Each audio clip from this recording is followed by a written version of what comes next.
15 ವರ್ಷದ ಬಾಲಕನ ನಿಗೂಢ ಸಾವು, ಕೊಲೆಯೋ ಆತ್ಮಹತ್ಯೆಯೋ? 8 ತಿಂಗಳಾದರೂ ಸಿಗದ ಉತ್ತರ. ಬೆಳ್ತಂಗಡಿ ತಾಲೂಕಿನ ಗೇರುಕಟ್ಟೆ ಸಮೀಪದ ಸಂಬೋಳ್ಯದ 15 ವರ್ಷದ 9ನೇ ತರಗತಿ ವಿದ್ಯಾರ್ಥಿ ಸುಮಂತ್ ಸಾವಿನ ರಹಸ್ಯ ಭೇದಿಸಲು ಪೊಲೀಸ್ ಇಲಾಖೆ ಈಗ ಬಿಗ್ ಆ್ಯಕ್ಷನ್ನಿಗೆ ಇಳಿದಿದೆ. ನ್ಯಾಯಾಲಯದ ಅನುಮತಿ ಪಡೆದು ಬೆಂಗಳೂರಿನ ಮಡಿವಾಳ ವಿಧಿವಿಜ್ಞಾನ ಪ್ರಯೋಗಾಲಯದಲ್ಲಿ ಬ್ರೈನ್ ಮ್ಯಾಪಿಂಗ್ ಹಾಗೂ ಮಂಪರು ಪರೀಕ್ಷೆ ಪ್ರಕ್ರಿಯೆ ಆರಂಭಿಸಲಾಗಿದೆ. 2026ರ ಜನವರಿ 14ರಂದು ಧನುಪೂಜೆಗಾಗಿ ಮುಂಜಾನೆ ದೇವಾಲಯಕ್ಕೆ ತೆರಳಿದ ಸುಮಂತ್ ಅನಂತರ ನಿಗೂಢವಾಗಿ ಶವವಾಗಿ ಪತ್ತೆಯಾಗಿದ್ದ. ಇದು ಸಹಜ ಸಾವಲ್ಲ, ವ್ಯವಸ್ಥಿತವಾಗಿ ನಡೆದ ಕೊಲೆ ಎಂಬ ಗಂಭೀರ ಅನುಮಾನ ವ್ಯಕ್ತವಾಗಿತ್ತು. ಪೊಲೀಸರು ವಿಶೇಷ ತಂಡ ರಚಿಸಿ ಹಲವು ಆಯಾಮಗಳಲ್ಲಿ ತನಿಖೆ ನಡೆಸಿದರೂ ಇದುವರೆಗೆ ಸ್ಪಷ್ಟ ಉತ್ತರ ಸಿಕ್ಕಿರಲಿಲ್ಲ. ಕಳೆದ 6-7 ತಿಂಗಳಿಂದ ತಣ್ಣಗಿದ್ದ ಬೆಳ್ತಂಗಡಿಯ ಸುಮಂತ್ ನಿಗೂಢ ಸಾವಿನ ಪ್ರಕರಣ ಈಗ ಮತ್ತೆ ತೀವ್ರ ಸ್ವರೂಪ ಪಡೆದುಕೊಂಡಿದೆ. ಇದಕ್ಕೆ ಕಾರಣವೇನು ಅಂತ ಹೇಳಿದರೆ ಬ್ರೈನ್ ಮ್ಯಾಪಿಂಗ್ ಮತ್ತು ನಾರ್ಕೋ ಅನಾಲಿಸಿಸ್ ಅಂದರೆ ಮಂಪರು ಪರೀಕ್ಷೆ.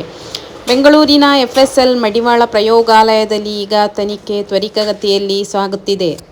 ಈ ಮಂಪರು ಪರೀಕ್ಷೆಗೆ ಕುಟುಂಬಸ್ಥರೆಲ್ಲರೂ ಒಪ್ಪಿಕೊಂಡಿದ್ದು, ಕುಟುಂಬದ ಎಲ್ಲರನ್ನೂ ಕೂಡ ಮಂಪರು ಪರೀಕ್ಷೆಗೆ ಒಳಪಡಿಸಲಾಗಿದೆ. ಅವರು ಒಂದು ಸಂದರ್ಶನದಲ್ಲಿ ಕೂಡ ಹೇಳಿದರು, ನಾವು ಎಲ್ಲ ಯಾವ ಪರೀಕ್ಷೆ ಮಾಡಿದರೂ ನಾವು ಅದಕ್ಕೆ ಸಿದ್ಧ, ನಮಗೆ ನ್ಯಾಯ ಸಿಗಬೇಕು, ನಮ್ಮ ಮಗನಿಗೆ ನ್ಯಾಯ ಸಿಗಬೇಕು. ಅದೇ ರೀತಿ ನಾವು ಮಂಪರು ಪರೀಕ್ಷೆಗೆ ಒಳಪಡಲಿಕ್ಕೂ ಕೂಡ ನಾವು ಸಿದ್ಧರಿದ್ದೇವೆ. ಅದೇ ರೀತಿ ನಮಗೆ ಕೆಲವೊಬ್ಬರಲ್ಲಿ ಸಂಶಯ, ನಮ್ಮ ಸುತ್ತಮುತ್ತಲಿನವರು, ಅವರನ್ನು ಕೂಡ ನೀವು ಮಂಪರು ಪರೀಕ್ಷೆಗೆ ಒಳಪಡಿಸಬೇಕು ಅಂತ ಹೇಳಿ ಕೋರಿದ್ರು. ಈ ಪ್ರಮುಖ ತನಿಖೆಯಲ್ಲಿ ಸುಮಂತ್ ಅವರ ತಂದೆ ಸುಬ್ರಹ್ಮಣ್ಯ ನಾಯಕ್, ತಾಯಿ ರತ್ನಾವತಿ, ಸಹೋದರ ಸುದರ್ಶನ್, ಸೋದರ ಮಾವ ರಾಧಾಕೃಷ್ಣ ಹಾಗೂ ಸಂಬಂಧಿ ಲಕ್ಷ್ಮೀನಾರಾಯಣ ಸೇರಿದಂತೆ ಒಟ್ಟು 5 ಜನರನ್ನು ವಿಚಾರಣೆಗೆ ಹಾಗೂ ಪರೀಕ್ಷೆಗೆ ಒಳಪಡಿಸಲಾಗಿದೆ.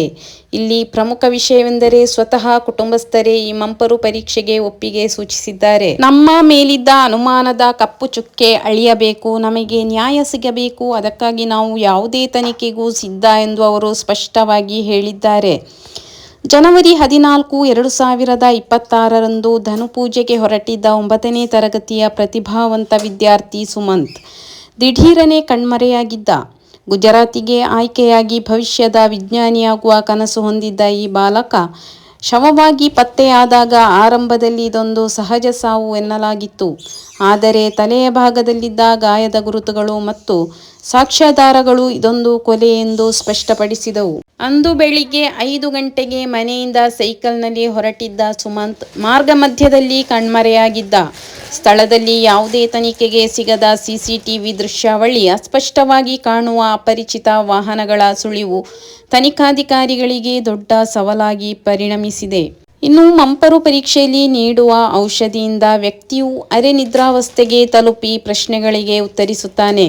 ಆದರೆ ಕಾನೂನಿನ ಚೌಕಟ್ಟಿನಲ್ಲಿ ಅಥವಾ ವೈದ್ಯಕೀಯವಾಗಿ ಬಲವಂತವಾಗಿ ಯಾರ ಮೇಲೆಯೂ ಇದನ್ನು ಹೇರುವಂತಿಲ್ಲ.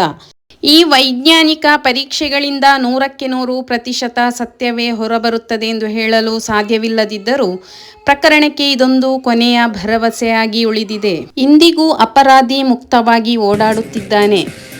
ನೋವಿನಲ್ಲಿರುವ ಕುಟುಂಬಕ್ಕೆ ಹಾಗೂ ಅಗಲಿದ ಅಮಾಯಕ ಜೀವಕ್ಕೆ ನ್ಯಾಯ ಸಿಗುತ್ತದೆಯೇ? ಈ ಪರೀಕ್ಷೆಗಳ ವರದಿ ಹೊರಬಂದ ಮೇಲಷ್ಟೇ ಸತ್ಯ ಬಹಿರಂಗವಾಗಬೇಕಿದೆ. ಇದರ ಬಗ್ಗೆ ನಿಮ್ಮ ಅನಿಸಿಕೆ, ಅಭಿಪ್ರಾಯವನ್ನು ಕಮೆಂಟ್ ಬಾಕ್ಸಲ್ಲಿ ತಿಳಿಸಿ. ಧನ್ಯವಾದಗಳು.